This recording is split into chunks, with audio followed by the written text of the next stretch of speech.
Check 1, 2, 3, 4, 5, 6.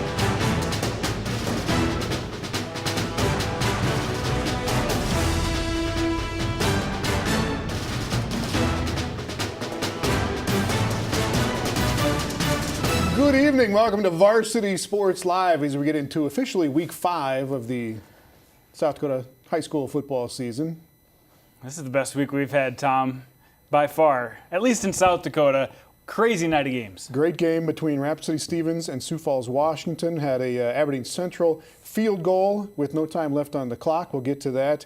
Jody Norstedt standing by in Fargo with all of tonight's North Dakota stuff. And let's get to the scoreboard from tonight's game, starting in South Dakota.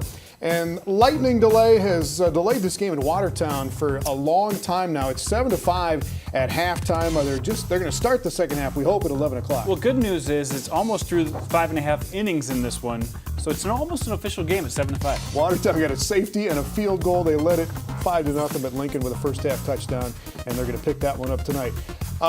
Brandon Valley and Sioux Falls Roosevelt got Garthed because of the Garth Brook concerts going on in Sioux Falls. This game has been moved to Saturday at 1 o'clock at Howard Wood Field between Brandon Valley and Roosevelt. This is the game of the night in Sioux Falls. Rapid City Stevens comes all the way across the state. They had a lead in this game in the fourth quarter. They went for two late, did not get it. Washington survives 29-28, and we've got the highlights from that one coming up in a little bit. O'Gorman and Rapid City Central were close into the fourth quarter. Isaac struck to Canyon Bauer with a late touchdown to make it 27-14 as O'Gorman gets to 4-1, and we'll take a look at that game coming up. Highlights as well from Aberdeen Central and Harrisburg. Aberdeen Central wins it 10-7. They get a field goal with no time remaining. Mitchell, a win over Douglas, got out to a big lead there, and they hang on to beat the Patriots 22-14. Highlights of that one coming up. Yankton drills Huron 37-0 tonight. The first win of the season for Yankton. In that one, Yankton forced Huron into punts on the first 5 possessions, so a huge defensive night for the Bucks. Too many punts, too many turnovers for Huron so far this season.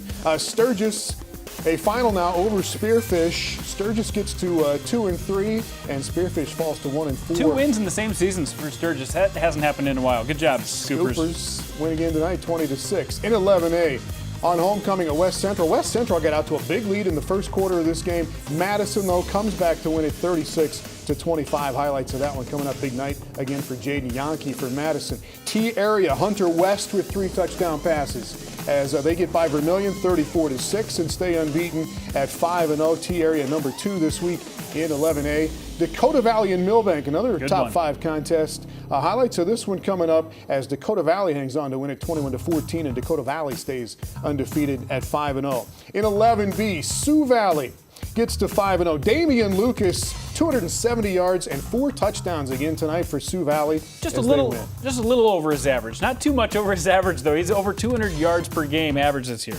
Cossacks get to 5-0. They're number 1 in 11B. McCook Central Montrose over Aberdeen Roncalli, 14-0. McCook Central Montrose gets to 5-0. And a couple of good 9-man games. Highlights of this one coming up. Bonham and Gregory, the top 2 teams in 9AA.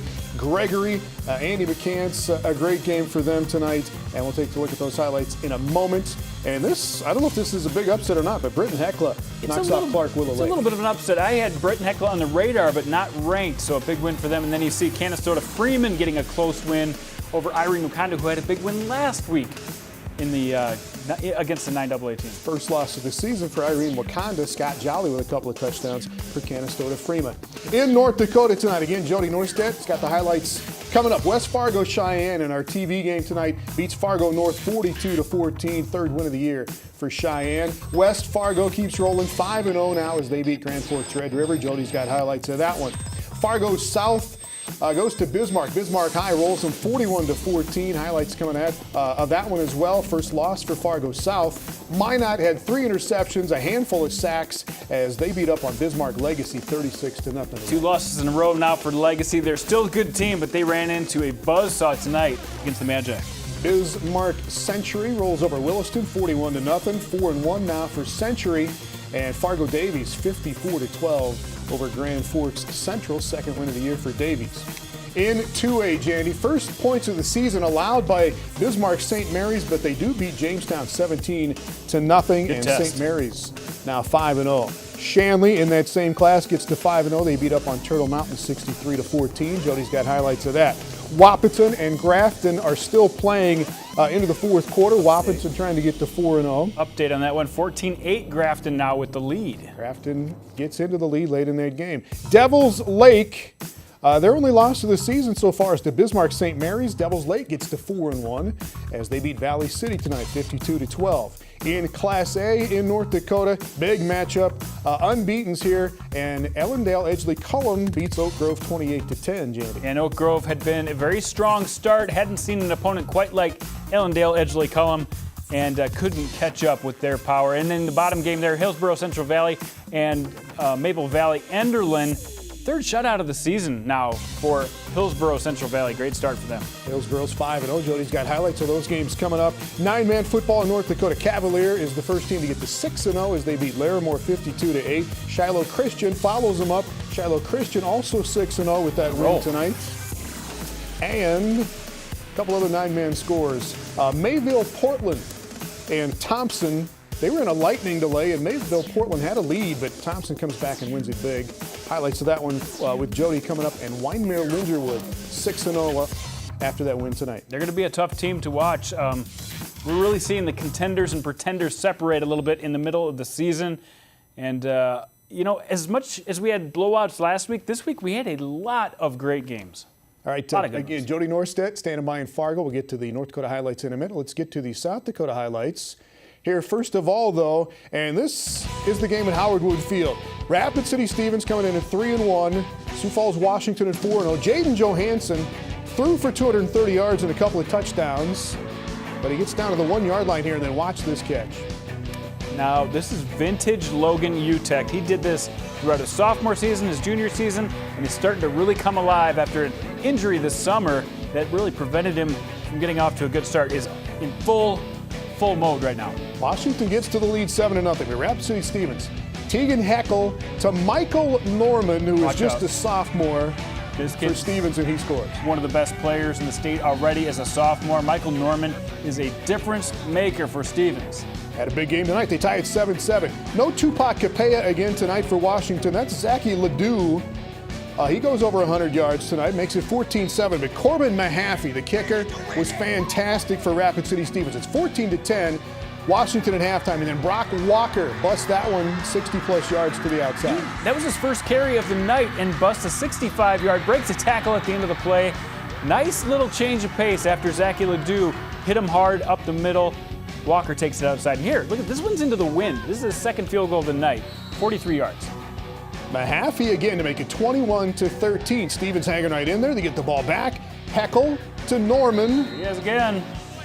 21-19. Washington still in the lead. But here is Mahaffey from 55 yards. I thought they were crazy when they lined up for 55-yard field goal. He did have a little wind at his back, but as you see, he made it, even though Logan Utech tried to block it at the end. Stevens takes the lead 22-21. Washington actually fumbled on this drive. They got the ball back. Johansson goes to Peyton Yonke to put Washington in the lead 29-22. Stevens marches it all the way back down, though. Cody Bevere nice catch with a touchdown, and it's a 1-point game. Stevens goes for two. They're going for the win. Right here, and they are looking for Norman, but they cannot get it. Tried the onside kick, but Washington recovered, and Washington survives 29-28. You see the numbers for Johansson, but Norman was fabulous, and Mahaffey, the kicker, was great for Stevens. It was an unbelievable effort by the Raiders. We'll hear from both coaches later in the show, but let me tell you, the air went out of Howard Wood Field when the Stevens Raiders scored that touchdown and looked like they were going to tie the game, and they went for two. The crowd was holding its breath, and then it erupted.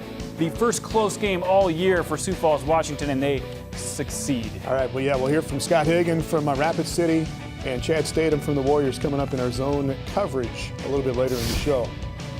All right, Another number Kent one Mueller Great football coach at West Central. Homecoming out there, but they are 1-3, and they had to play Madison on homecoming. But Madison fumbles on its first possession here. That led to a Devin Gary touchdown, and West Central got to the lead. And then after another Madison turnover, this is Cooper Morris, and it's 12-0 West Central. It was all about positive yards and all about cutting down the big plays for Madison. They got that done for a while in this game. Madison got a touchdown to make it 12-6, and then here's Devin Gary again. 19 carries, 205 yards for him tonight.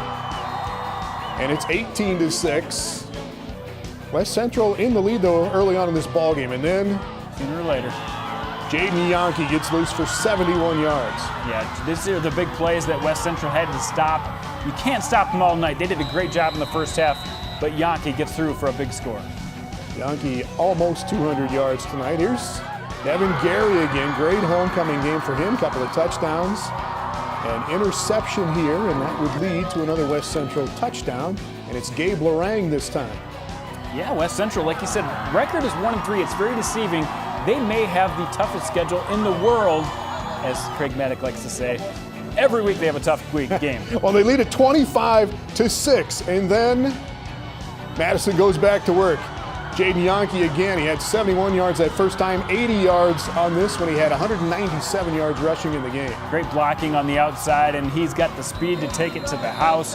Madison would eventually pad their victory a little bit, but this was a scary game for them. West Central still in the lead, 25-14, and then Josh Giles goes to the other Yankee. That's Jackson Yankee for a touchdown. It's 25-22. West Central still in the lead.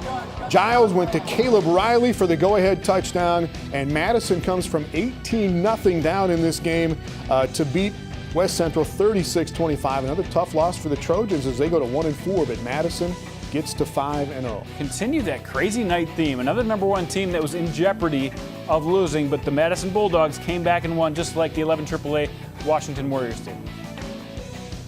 All right, Aberdeen Central and Harrisburg. We're going to get to those highlights in a moment. Let's go to Sioux Falls O'Gorman, though, out at Rapid City Central, Jandy. Yeah, Central is a team that runs a crazy offense, and I'll tell you what, homecoming night in Central, and they played the Sioux Falls Knights, and early on there was a block. First punt of the night, they took it over, and then Emont Legacy punches one in. Legacy scores. O'Gorman goes up 7-0. But this crazy offense, look at this formation on the single wing. Everybody's in motion. Of course, nobody's set yet, so you can do that. The direct snap does not fool the Knights defense. That's John Binstock busting through to make a big stop for O'Gorman. The Knights go down the field, though. Evan Witry has turned into a very good running back for them. They go up 14-0. They have a great combination with Witry pounding it down the middle, Legacy darting it to the outsides, and they got a great passing game to complement it. Really tough to stop the Knights. Rapid City Central stays in it, though. Those shifting formations, they go to Carter Deming for their first touchdown. He is the running back, and he gets more direct snaps than the quarterback actually does in this offense. Very confusing. Still 14-7. Isaac Struck hooking it up there with Max Tibbetts. And then they're going to get stuffed here once they get into the red zone and get inside the 10-yard line. Witry just short there. So and tough. the Cobblers hold him out here, and it's 14-7 at halftime. O'Gorman in the lead. So tough to stop Evan Witry at the goal line, and this Rapid City Central team really did a good job of tackling here. That's tough, dude. 4th and goal. That's a big momentum switch for Central. They were in this game on homecoming. All right, third quarter. Struck, taken down there. Good defense by Rapid City Central to stay in this one. And you see the pressure coming from the backside, but sooner or later, they're going to find their man, Max Tibbetts, with the catch in the corner of the end zone. He caught one. Canyon Bauer, I believe, caught one at the end of the game to take the lead. And once again, you see that crazy offense for Rapid City Central mixing things up. Holden Jackson that time taking the direct snap and finding a way to get in the end zone. Or maybe that was Iverson. I get confused sometimes, too. That was Isaac Iverson. It was 20-7. O'Gorman had the lead, but Iverson scores there, makes it a 20-14 game in the fourth quarter. And then Rapid City took its next drive, but came up short on 4th down, and then struck to Canyon Bauer to put it away late. And this game was tight all the way. O'Gorman got out to that 14-0 lead. Rapid City Central kept coming back, but the Knights win it 27-14, and O'Gorman gets to 4-1. A big win for them. As you can see, the field seemed like it's getting closer together. The bottom and the top of AAA, not as far as we thought. Rapid City Stevens, Rapid City Central playing very well tonight, but both come up agonizingly short against the Sioux Falls teams. All right, Jandy.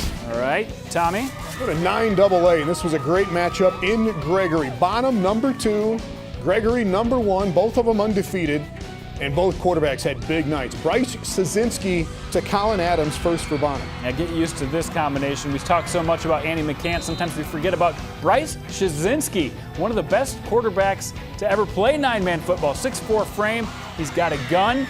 He can run the ball. And Mr. Colin Adams came up big with a couple touchdowns tonight. Gregory squeezed a touchdown in between there, but Szynski to Adams again. 14-8 Bonham at the end of the first quarter. And here's Andy McCann. He finally went to work. To a bunch of different receivers, goes to John Bakke there. Gregory takes the lead 16-14, and then McCants will find J.J. Beck. And he will do the work on this one to put Gregory up 22-14. McCants really could put on a clinic in quarterbacking because he does distribute the ball to so many different weapons on this team, and he really can see the defense. McCants hit Caleb Stukel with another touchdown, and then Gregory fake punt. They fake punted a couple times, and this time Jade Vanderwerf face mask. He doesn't care. Takes it in for a 47-yard touchdown to make it 36-14. Gregory in the lead. They score 28 straight points. Szynski comes back. He hit Adams for a touchdown. He hits Joey Slama for another touchdown to make it 36-26. But not enough ticks on the clock for Bonham on the road tonight. And Gregory with that big second quarter. McCants with 4 touchdown passes. Szynski with 4 for Bonham. But Gregory stays undefeated at 5-0. Gregory probably has the best quarterback in 9-man football, maybe the best quarterback in the state with Andy McCants. But don't forget about Jade Vanderwerf. You saw the play he made on that fake punt. He may be the best overall player in 9-man. A lot of talent there. And Bonham, man, they have got some players too. Watch out. Don't be surprised if these two meet up again in the 9AA playoffs. All right, first loss for Bonham. They go to 5-1, and Gregory is now 5-0 on the season. We had Mitchell and Douglas playing in Mitchell this evening, and it started off as a beautiful night and got a little sloppy later on. Mitchell, its only loss of the season so far to Sioux Falls, Washington. Carson Max. He's back. Oh! Every move in the book on that run. He gets banged out, but he scores, and it's 7-0 Mitchell. And then a Colonel fumble here, and Seth DeKoff will eventually get on it for Douglas, but the Patriots could not do anything on that drive. And meanwhile, the other running back for Mitchell is Drew Kitchens, and he had a big night. Nice run here to make it 14-0 Colonel. Kitchens is a shifty runner. Again, same type of attack that O'Gorman has. They've got the shifty runner and they got the power runner with Max and Kitchens. Kitchens had another touchdown to make it 20-0. Here he is on the receiving end of this pass, but he would punch that drive in. 144 yards on the ground for Kitchens tonight, and it's 20-0 Mitchell at halftime. Max didn't play last week due to injury and was banged up the week prior. So having a guy like Drew Kitchens to give the ball to, great alternative for the Colonels. Douglas played another really tough game, though. Douglas did get on the board in the second half of this ball game to make it 20-7. It started pouring rain in Mitchell in about the third or fourth quarter of this game, midway through the fourth quarter. Douglas hung right in there. They got a fumble return for a touchdown to make the final score 22-14. Mitchell is 4-1 now, by the way, and they're the number 1 team in the class. Yes. Number 1, it kind of seemed like default last week, but this kind of shows that they're a pretty good team, and it also shows that Douglas can hang with anybody in this class. They beat Harrisburg last week and play within a touchdown of Mitchell. That's a statement made by the Douglas Patriots. Mitchell at Huron next week, trying to get to 5-1 on the season. Let's go to Dakota Valley. 11A, Millbank, number 5 in the class. Dakota Valley, number 3. Dakota Valley up 7-0, but Mitch Quaid there to Derek Aho, and Millbank takes an 8-7 lead. But then Quaid on a fumble here. Jevin Kratz on it for Dakota Valley. And then Dakota Valley would punch it in here. Zach Polson had a couple of touchdown passes. This one to Luke Johnson. Dakota Valley had a 14-8 lead at halftime, Jason. Yeah, last week they tried a couple of halfback passes. This week their quarterback throwing the passes.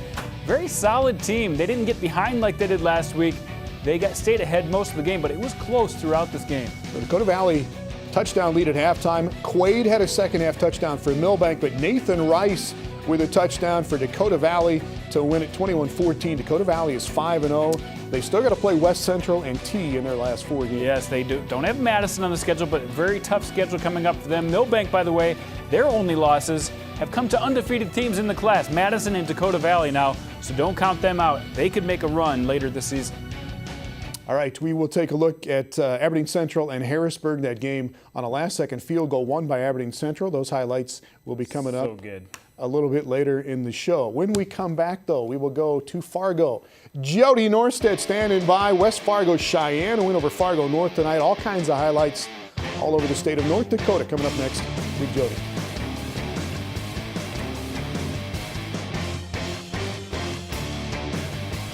Varsity Sports Live on Midco Sports Network is presented by Farmers Union Insurance Agency and South Dakota State University.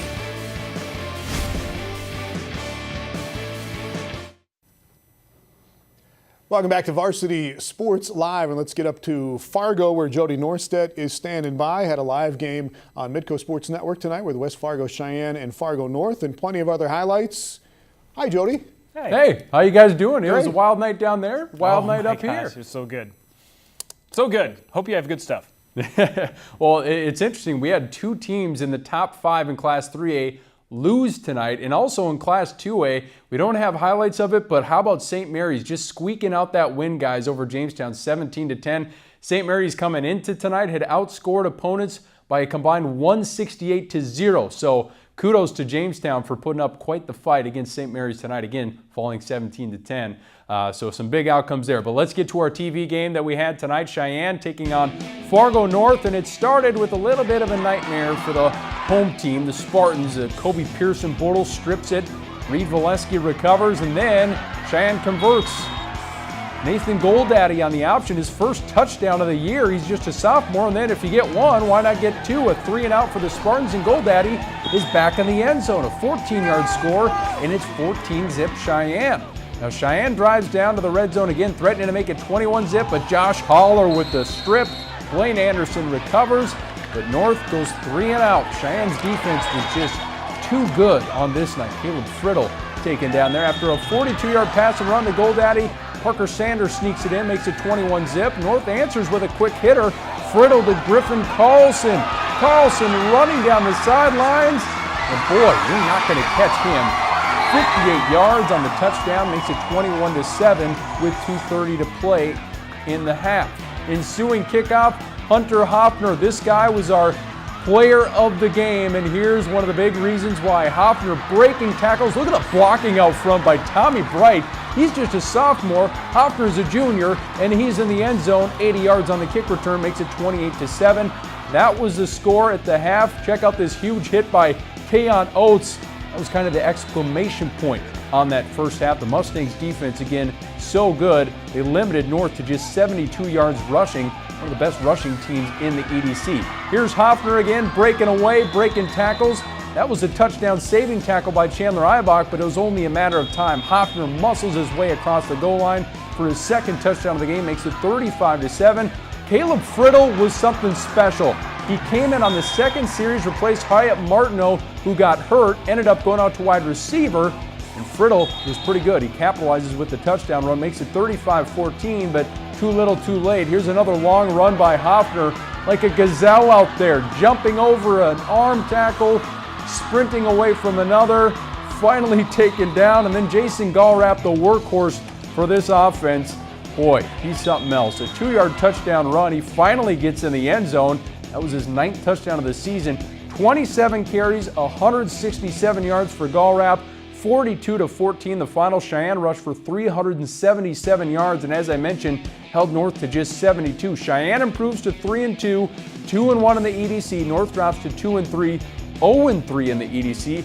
Hoffner was one of several standouts. Here's what the junior running back had to say about the importance of this win.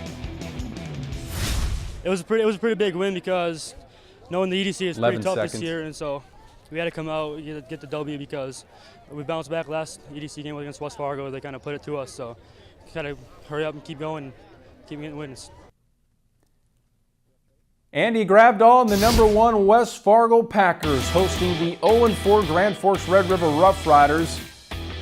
Boy, the Rough Riders trying to spring the upset of the year. After a pair of early touchdowns for the Pack, Jared Franick, how about a little bit of defense? A funky ball flipping up into the air, and the All-State wrestler grabs it. Good field position. Very next play, grabbed all to Joe Pistorius for 6 more points. 5 receptions, 72 yards, and 2 TDs for Pistorius tonight. It's 21-zip Packers after 1. Fans getting into it. Here's Franick again, this time on offense. 24 yards, finally brought down at the Packers 10. Stop me if you've heard this guy's name before. Jared Franick scampering in the end zone from 10 yards out. 28-0 West Fargo. To the second half we go. West Fargo leading 35-0. Now let's talk some defense. Carter Evenson leads the Pack to the QB, and that's where they congregate over Parker Monet for the sack. Finally a break for the Rough Riders. Monet finds Bryce Enerson. Nice 25-yard strike. Packers lead 35-6 after 3. We head to the 4th. Monet looking deep to Enerson again. This time picked off by Dustin Mertz by his shoelaces. Red River would not quit though. On 4th and 11, Monet somehow finds Cole Benson here. How about that? Right away from the defender on the sideline, squeezing it in a tight spot. The Rough Riders find the end zone one more time. Bellegarde scampers from 10 away. West Fargo keeps rolling. The final, the Packers win it 35-12. Can anyone slow down this West Fargo team? They are absolutely thumping teams. They just walloped Legacy. 2 games before that, they walloped West Fargo Cheyenne, their biggest rival. And next week, North gets West Fargo. So North got a taste of Cheyenne. Now they get a taste of the undefeated and sitting pretty West Fargo Packers. Number 1 for real. Homecoming week for the 5th-ranked Bismarck Demons, and boy, they were jacked up. They're hosting the number 3-ranked Fargo South Bruins, so a top 5 battle. First play from scrimmage, Fargo South's Victor Isaac catches it out of the backfield, and he is gone. Isaac just running away from the defenders. This would make a great highlight, but there was a holding penalty to bring it all back, and that would set the tone for a rough night for the Bruins.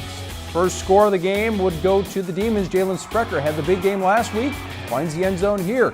Bismarck misses the extra point, so it's 6-0. Bismarck high again, this time a sneak from Will Madler. They convert the 2, and it's 14-0 Demons.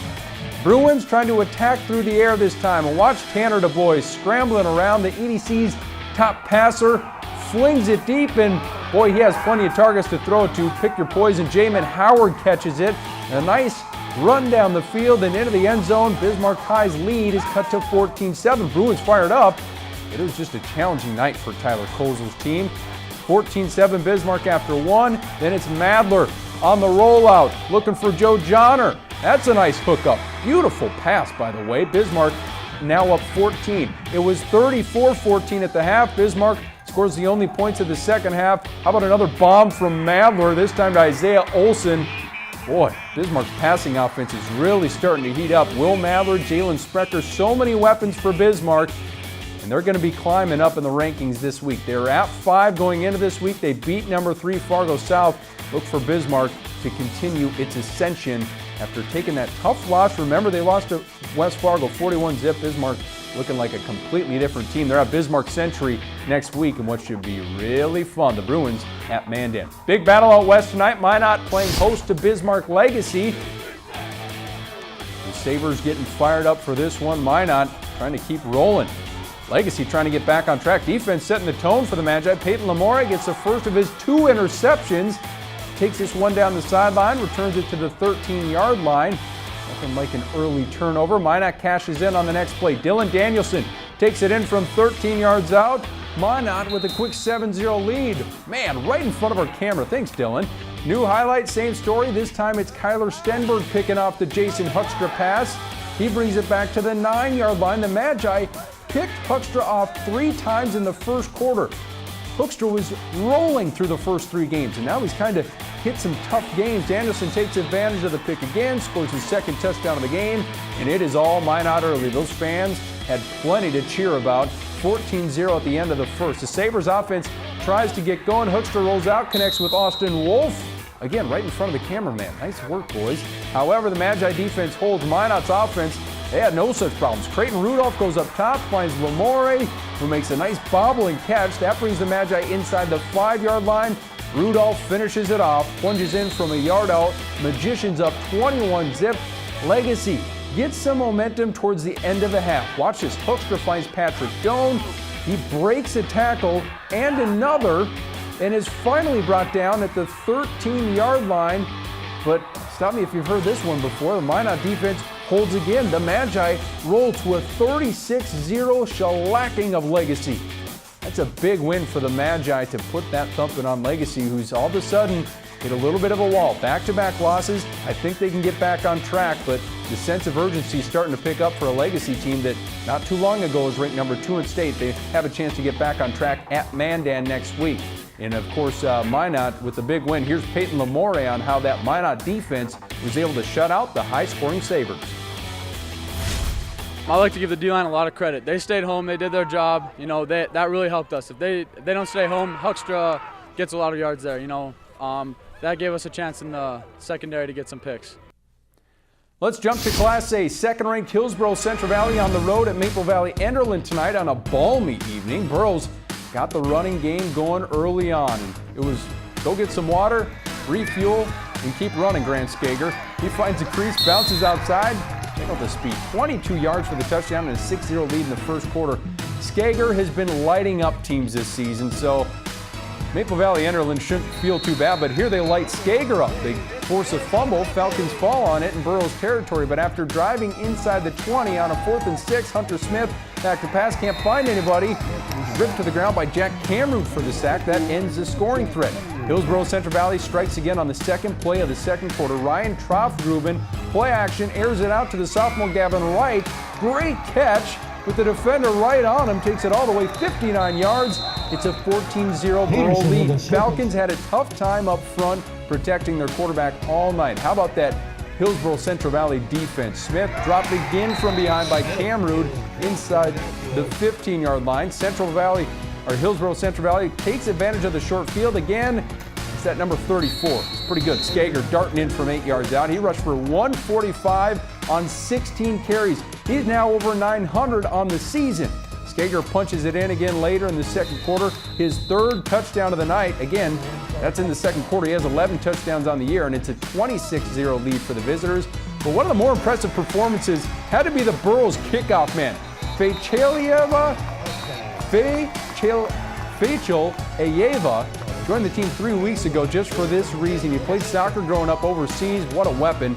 Boots it through the back of the end zone. We don't get a lot of kicker highlights on guys, but I think that's pretty sweet. The 3rd shutout of the season for Hillsboro Central Valley as they blank Maple Valley Enderlin 39-0. Hillsboro Central Valley gets a matchup with Kindred next week. Huge game in another Class A matchup as 4-0 Oak Grove looking to prove themselves against 4-0 and reigning state champ EEK. Ellendale Edgley Cullum. And how about this? Jacob Dewald, the quick hitter to Lane Hansen, who rumbles his way into the end zone. Ellendale Edgley Cullum leads it 7-0. The home crowd enjoying that one. EEK with a little trickery in the second. They hit the Grovers with a double reverse. Cody Silovosky ends up passing to Dewald, the quarterback, who walks into the end zone. 14-3 at the half Thunder. Oak Grove trying to mount a 4th quarter comeback. Ben Hogarth, we featured him last week. Boy, he can make some bruising plays. That cuts the lead to 21-10, but the Thunder salted away late. Ryan Oast finds space on the right edge and then finds the end zone. Ellendale Edgley Cullum up 28-10, and that ends up being the final. How about the Thunder? A big test. That was all the hoopla. 4-0 versus 4-0. Hogarth versus Greenike. Greenike and EEK end up going out on top. They'll play at Northern Cass next week. Oak Grove gets a test against Lisbon as they try to get things back on track after suffering their first loss. Big 9-man tilt with 2-2 Mayport CG trying to upset number 4 Thompson first quarter. Well, first off, we got to give some love, a little bit of senior night action. First quarter, Thompson getting the passing game going early. Caden Schwabe hits Cole Sorby. Sorby is one of those top athletes in the state of North Dakota. Gets a nice gain. Then Schwabe finds Hayden Overby, who somehow holds onto this catch just off his hip, one hand, all the way through. Smile at the camera, why not? 7-0 Thompson. Second quarter, Patriots driving. Preston Ettinger takes the handoff, and he is blown up. Boy, then Samuel Sastrom goes up the middle, stretches across the goal line, comes up a few yards short though. Next play, Reese Hansen. Can I get one? Hansen pushing his way, offensive lineman helping him out, and he scores on the keeper. Cuts it to 7-6 Thompson. Mayport CG takes the lead on their next possession. The Thompsons' Caden Schwabe answers right back. Check this out. Sprinting down the sidelines. He's got a teammate running right next to him there on the sidelines, and this is going to go 63 yards for the score. Schwabe, one of the best athletes in the area for a reason. It's now 14-13, Patriots ahead. Tommy's next drive, more from Caden Schwabe. He knew the team needed him, and on this night he was delivering. A nice scamper up the middle. Then it's Cole Sorby taking the handoff and striding into the end zone. Thompson takes the lead, 21-19. Next Patriots drive, the explosive plays continue. Reese Hansen goes deep for Tristan Beck over Caden Schwabe's head and then jukes him out again on his way to the end zone. Patriots end up leading it, and I had the score wrong on that last highlight. Patriots up 21-19 at the half. They have a long lightning delay, and we can update this score. This was the score at halftime during the lightning delay. Thompson avoids the upset with a 52-28 win. So the Tommies move to 5-1, a big victory for them, guys, and a little bit of a scare for them. And off the top, when I mentioned St. Mary's had that scare as well, they only led 3-0 at the half, but they escaped with that 17-10 victory over Jamestown. So some shuffling going to be happening in the polls next week. And in AAA, you saw West Fargo cruise again. Yep. Minot cruised. There's a couple of teams that played really well. Are they separating themselves at the top of AAA? I think West Fargo's, they're the top team by far. I mean, they just dominate teams in the first, second quarter, and they have their backups in the rest of the way. I think Davies is another team that kind of jumped out a little bit. 1-3, they beat a Central team tonight, 54-12. Jesse Forknell, guys, listen to these numbers. 9 for 14, 360 yards and 5 touchdowns. Jaden Clavel with 5 catches for 224 and 5 touchdowns. So that connection was working pretty well tonight for Davies, you could say. West Fargo still has to play Davies in the last game of the regular season. We'll see if anybody can get West Fargo. They don't play Bismarck or Century here in the last couple of games of the regular season. We were just trying to talk about who's going to beat West Fargo.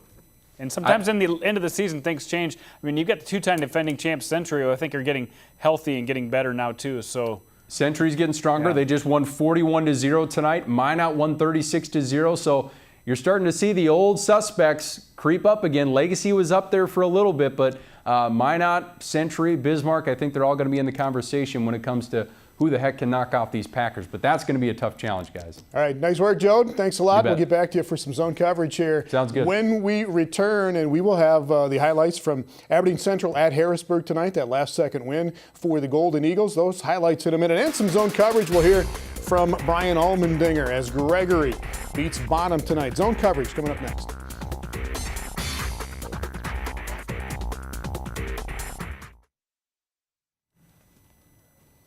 Welcome back to Varsity Sports Live. An update from Watertown. Lincoln and Watertown went through a long lightning delay. They have started the third quarter. Watertown just scored to go up 11-7 on Sioux Falls Lincoln in the third quarter. Bendeville with the touchdown pass caught from Brennan Gabriel. So, yeah, they're locked in a close one. All right, we'll update that as we can here as we go along. Let's get out to Harrisburg first for this game between Harrisburg and Aberdeen Central. Jandy, and it was homecoming in Harrisburg. And it was a tight game. It was scoreless through the first quarter. And there was a lot of defense in this game. Tristan Brown picked off there by Michael Curry for the hometown Harrisburg Tigers. He's the leader of that defense, and the defense sets the tone here. You can see this is not Hunter Headley at quarterback, by the way. Troy Connect taking the snaps for the Tigers, and he gets it ripped away from him.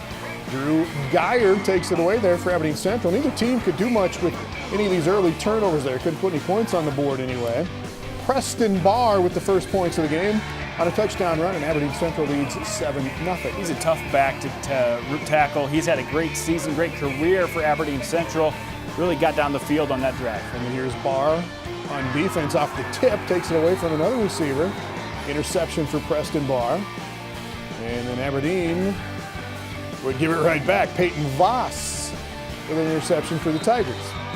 Every time they would get into the red zone, a big turnover would switch momentum, and Troy Connect finally falls forward, to score for the Tigers. All right, Connect ties it at 7. There's a minute and 15 seconds left right here. And this is Jackson Rolfs with the interception. Look at this out-of-bound hit right there. Aberdeen Central sets up this, Jandy. 40-yard field goal for the win. 15-yard penalty, personal foul, gave him field goal position, and then a big kick, and we will hear from that kicker at the end of the segment to see how he felt making the game winner. It was Trevor Saylor with the game-winning field goal. No time on the clock. Aberdeen Central knocks off Harrisburg 10-7. And I think we're going to hear from somebody here from Aberdeen Central right now. Yeah, we've got Mike Flackus and the kicker. Let's hear from him. Well, you know, something we've been missing this year, and we haven't played great football, but boy, our kids just played with passion, and that's what I told them. You know, win, lose, or draw, if you play with passion, then you can get up the next morning and watch film and feel good about yourself, and that was it. We had some tremendous plays. We still had too many penalties, so we had too many mistakes, but you know, the goal of the game is to win, and we pulled this one out. It was an exciting game. Crowd was really loud, but I mean, it would have been better if we were at home, but it's okay. My team was hyping me up and it felt good.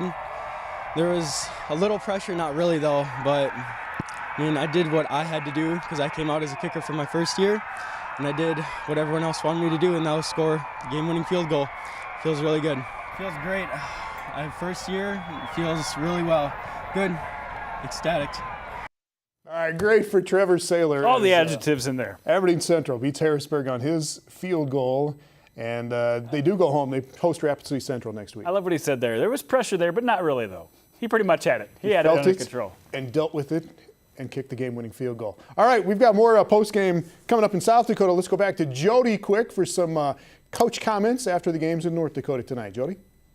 Yeah, guys, a lot of impressive victories. Obviously, top-ranked West Fargo laying the thunder on some Red River, but Cheyenne with a big answer here. They've won 2 straight now. After losing to West Fargo, kind of taking that one a little bit tough. They beat Davies last week. Jason Gallrap had the big game in the rain, 3 rushing touchdowns. This week, Gallrap has the big game, 160 rushing yards, but other suspects were getting into the end zone. Nathan Goldaddy had a touchdown. Hunter Hoffner had a couple of touchdowns. So a big game, and I think Jeremy Newton was pretty happy to see what his Mustangs were able to do and to see how big this win is when you look at the big picture of this whole season. You know, we kind of played well as a team today, and they got off the ball and did a good job. This is a tough environment to play. The North has been really close to winning a lot of games, and we knew we'd have a tough one, so we had to come out and play hard. You know, we really want to take it one game at a time, and that's why this was a big game for us. We wanted to win this one, and now next week we got to get after the next game, and then we just got to take it like that. We can't think big picture yet, because that'll take care of itself. And Minot ends up getting a big victory too, guys, 36-0 on Legacy, and that was a beatdown. Minot with a big victory over a Legacy team that was 3-1, ranked 4th in the state, absolutely shut them out defensively, had those interceptions early. I think it was 3 interceptions in that first quarter alone. Here's what head coach Barry Holman had to say about his defense's effort and just the overall importance of winning this game and making a statement as a team. We're really pleased. We've made progress. We struggled. We played some really quality teams early, and it really exposed us. And so we made some personnel changes, and honestly, kids are just learning and getting better. We're playing better as a unit. So guys, now you look at the last 2 victories for Minot, including tonight. They outscored Williston 28-0. They outscored Legacy 36-0. So Minot is on a roll right now. They play Century at Century next week. Guys, that sets up to be the biggest game of the week in Class 3A. Century, since losing to West Fargo, listen to this, to West Fargo Cheyenne, has outscored opponents 131-15. Absolutely remarkable. Century's on a roll right now, and we have a collision course happening next week in Bismarck between those 2 powers. I think it's a big thing for Jacob Olson to have his favorite receiver back throwing the ball to him, and that's made a big difference. Cade Lynch. Yep, for Lynch. Sure. And they just didn't look right in that first game against Cheyenne. Jacob Olson just didn't look like the Jacob Olson of old. This is a guy that was all-state last year, and he just kind of struggled. But now he's been connecting with Cade Lynch, and this Century offense is rolling right now, and the defense is playing pretty darn good too. So you look at those guys in the mix, you look at Will Madler, Jalen Sprecher, and what they're doing at Bismarck, in Minot with his passing attack, Rudolph and his guy Peyton Lamore. This is going to be a fun thing to watch out in the WDA for sure. This is why I love high school football. Good stuff. Good work, Jody. Thanks, man. Thanks. All right. Good night, Jody, in Fargo tonight. Let's get to some South Dakota postgame here, Jandy, and the game at Howard Wood Field. Washington ends up beating Rapid City Stevens 29-28. Stevens gave them all they wanted tonight. Neither coach was happy after this game. I got to talk to both coaches after the game, and the first thing Scott Hagan had to say was he was really upset about the officiating. You know what? Everybody has their own opinions on that, but that really riled him up. But he was so proud of his team. And Chad Statham, you'll hear from him too, not elated in the victory. So let's hear from both coaches. The kids played their hearts out. This is a group of kids that play hard every play. They go 100% every play. And I couldn't be more proud of the way their effort was tonight. I think that when they play us, they better bring their A+ game, and they better be ready to play for 48 minutes. We saw it coming. They're a good football team, but we haven't been preparing the last 2 weeks like we should be. And so we're going to take that one. Those guys played hard. They did a great job. But we got a wake-up call there. 14-10? No, but the way we practice, yeah. And I can repeat that. I've been coaching long enough, 15 years as a head coach. I've seen it before on my good teams, and you keep preaching it, and they got to learn that lesson. And they learn that. Hopefully they learn that lesson tonight. And Scott Hagan said, we put everybody on notice tonight that it's going to be tough when you play Rapid City Stevens this year. And I think he's right. Since that opener that they lost to Roosevelt, this team has played really good football. And doing what they did to Washington, no, I don't care who you're talking to. No, the players probably didn't even believe that they were going to be in this game, but they believed it at halftime. You could see the energy on that sideline.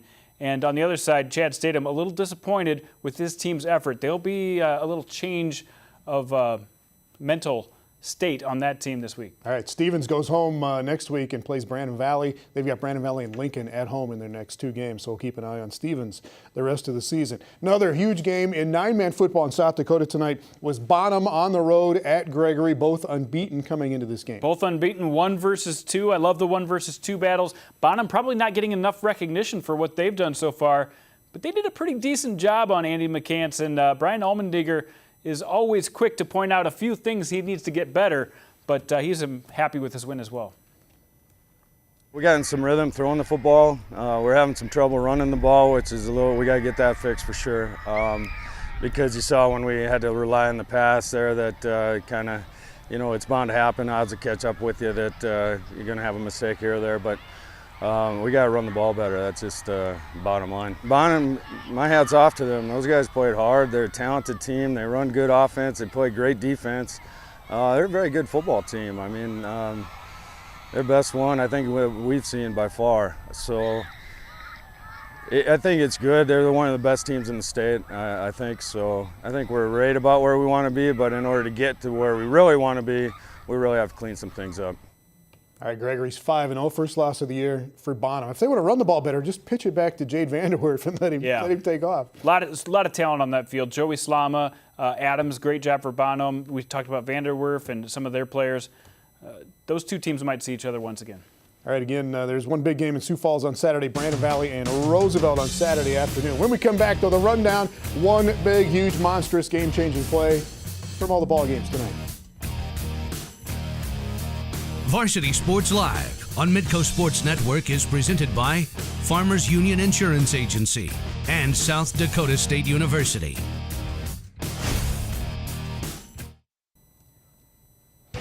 Welcome back. This is the rundown. Jandy, take it away. Washington beats Stevens tonight. Logan Utech hauls one in the first quarter, but a big fourth quarter stand wins the game for Madison. Washington. Comes from behind to beat West Central. Another Yankee. Another touchdown. Jackson scores there. Jaden had a big night on the ground as well. Aberdeen Central beats Harrisburg on a last-second field goal by Trevor Saylor. Trevor Saylor from 40 yards got into position. Second week in a row, Harrisburg has failed to get a victory. Sioux Falls O'Gorman gets by Rapid City Central 27-14. Evan Witcher didn't get in on that one, but he got in on another one. And another big play by Andy McCants for number 1 Gregory. Showing them what's up. 4 touchdowns for McCants tonight as they beat Gregory 36-26. Mitchell, number 1 in 11AA. Both teams looked impressive. Carson Max getting a big hit, but finding his way into the end zone. Maxon Kitchens doing it for Mitchell. Dakota Valley beats Millbank 21-14. Quietly still undefeated, those Panthers.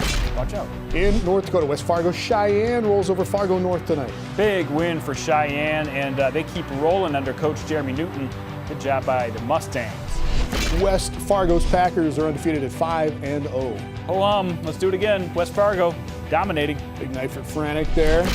Fargo South falls to Bismarck High tonight, 41-14. Nice night by Madler. Finds Johnner on that one for a 41-14 victory. Minot is a sneaky 3-2 right now. They beat Bismarck Legacy 36-0. Dylan Danielson, they show the offense, but the defense with another shutout. Hillsboro Central Valley a win again tonight as they go to 5-0. Grant Skager getting it in. Another fun night. See you next Friday.